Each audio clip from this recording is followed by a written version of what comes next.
Hello ka probinsya mayong hapon. So welcome diri sa ato ano pod nga area diri sa bukid, diri sa may barangay Tawan-Tawan, Baguio District, Davao City. Kining nasa akong likod mo ni siya ato ang gamay nga duryanan.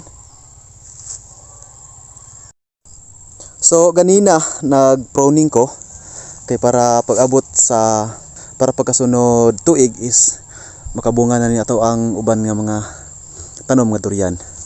So importante kayo ang pruning tungod kay para ato ang matanggal or makuha itong mga sanga nga dili na kailangan. Ang isa sa benepisyo sa pruning mga probinsya is na proper nga aeration or makasulod, no, makasirculate ang hangin gikan sa ubos and then palulungat to sa ibabaw sa ato ang mga tanom. So mo na siya purpose nganong kailangan nato mag-pruning, and then ang mga sanga sa ato ang mga tanom is maigo siya directly sa adlaw.